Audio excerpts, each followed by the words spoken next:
So which of the painted peacocks is our Mr. Bingley? Well, he's on the right, and on the left is his sister. And the person with the quizzical brow? That is his good friend, Mr. Darcy.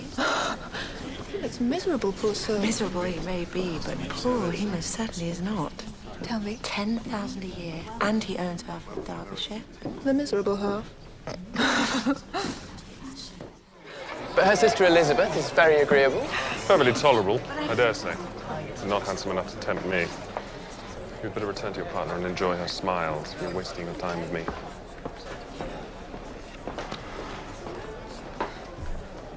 Count your blessings, Lizzie. If he liked you, you'd have to talk to him. Precisely. As it is, I wouldn't dance with him for all of Derbyshire, let alone the miserable half. I wonder who first discovered the power of poetry in driving away love. I thought that poetry was the food of love. Of a fine, stout love, it may. But if it is only a vague inclination, I'm convinced one poor sonnet will kill it stone dead. So what do you recommend to encourage affection? Dancing. Even if one's partner is barely tolerable.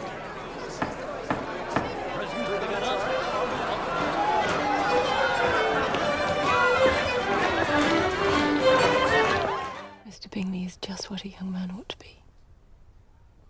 Sensible, good-humoured. Handsome, conveniently rich. You know perfectly well. The word is indeed applied too liberally. I cannot boast of knowing more than half a dozen women in all my acquaintance that are truly accomplished. Nor I, to be sure. Goodness, you must comprehend a great deal in the idea. I do. Absolutely. She must have a thorough knowledge of music, singing, drawing, dancing, and the modern languages to deserve the word. And something in her air and manner of walking. And of course she must improve her mind by extensive reading. I'm no longer surprised at your knowing only 6 accomplished women. I rather want to know at your knowing any. Are you so severe on your own sex? I never saw such a woman. She would certainly be a fearsome thing to behold.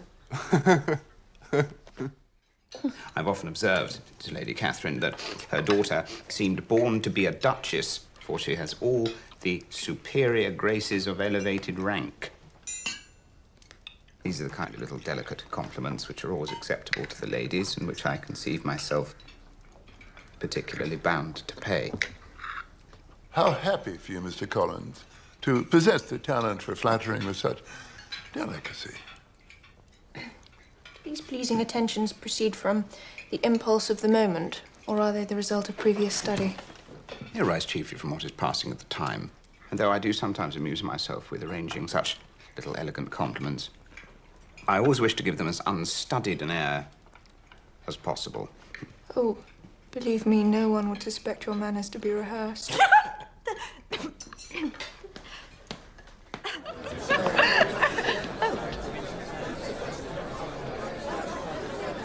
May I have the next dance, Miss Elizabeth? You may.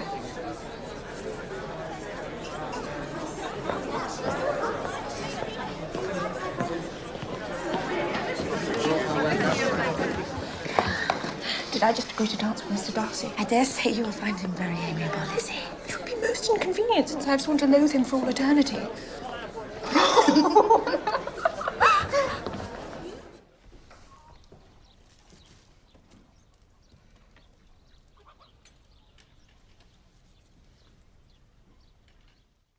And now, nothing remains but for me to assure you in the most animated language of the violence of my affection. Mr. Collins! And that no reproach on the subject of fortune will cross my lips once we're married.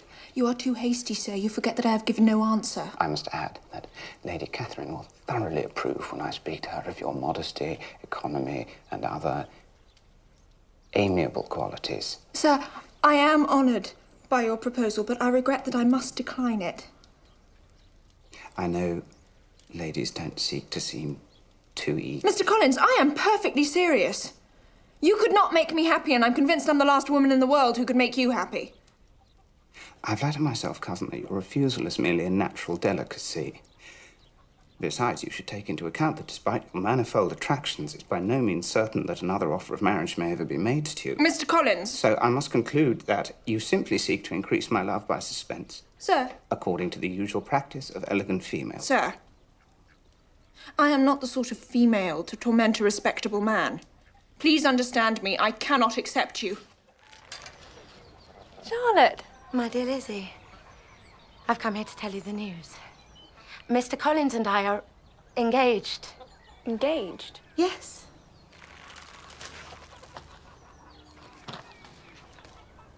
To be married? Yes, of course, Lizzie. What other kind of engaged is there?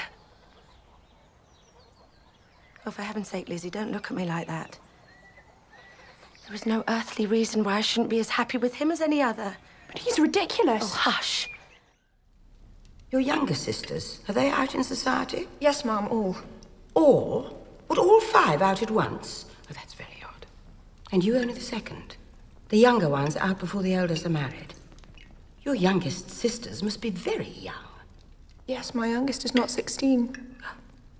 But I think it would be very hard on younger sisters not to have their share of amusement because the elder is still unmarried. It would hardly encourage sisterly affection. Upon my word, you give your opinion very decidedly for so young a person. Pray, what is your age? With 3 younger sisters grown up, your ladyship can hardly expect me to own to it.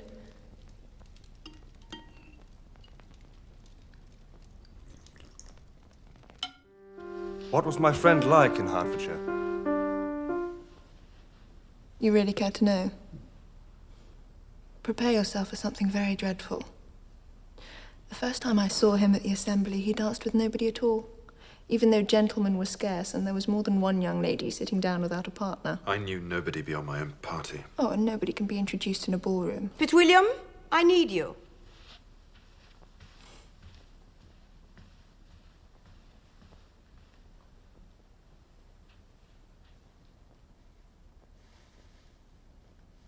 I do not have the talent of conversing easily with people I have never met before.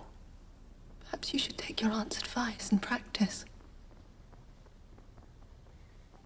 You ruin his chances and yet you treat him with sarcasm. So this is your opinion of me. Thank you for explaining so fully.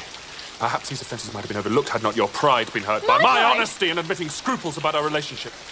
Could you expect me to rejoice in the inferiority of your circumstances? And those are the words of a gentleman. From the first moment I met you, your arrogance and conceit, your selfish disdain for the feelings of others made me realize that you were the last man in the world I could ever be prevailed upon to marry. You can be at no loss, Miss Bennet, to understand why I am here. Indeed, you are mistaken. I cannot account for this honour at all. Miss Bennet, I warn you, I am not to be trifled with. A report of a most alarming nature has reached me that you intend to be united with my nephew, Mr. Darcy. I know this to be a scandalous falsehood. Though not wishing to injure him by supposing it possible, I instantly set off to make my sentiments known. If you believed it to be impossible, I wonder you took the trouble of coming so far. To hear it contradicted, Miss Bennet. Your coming will be rather a confirmation, surely, if indeed such a report exists. If? Do you then pretend to be ignorant of it? Has it not been industriously circulated by yourself? I have never heard of it. And can you declare there is no foundation for it? Do not pretend to possess equal frankness with your ladyship. You may ask a question which I may choose not to answer. This is not to be borne. Has my nephew made you an offer of marriage? Your ladyship has declared it to be impossible. Let me be understood. Mr. Darcy is engaged to my daughter. Now what have you to say? Only this, if that is the case, you can have no reason to suppose he would make an offer to me. You selfish girl. This union has been planned since their infancy. Do you think it can be prevented by a young woman of inferior birth, whose own sister's elopement resulted in a scandalously patched-up marriage, only achieved at the expense of your uncle? Heaven and earth, are the shades of Pemberley to be thus polluted?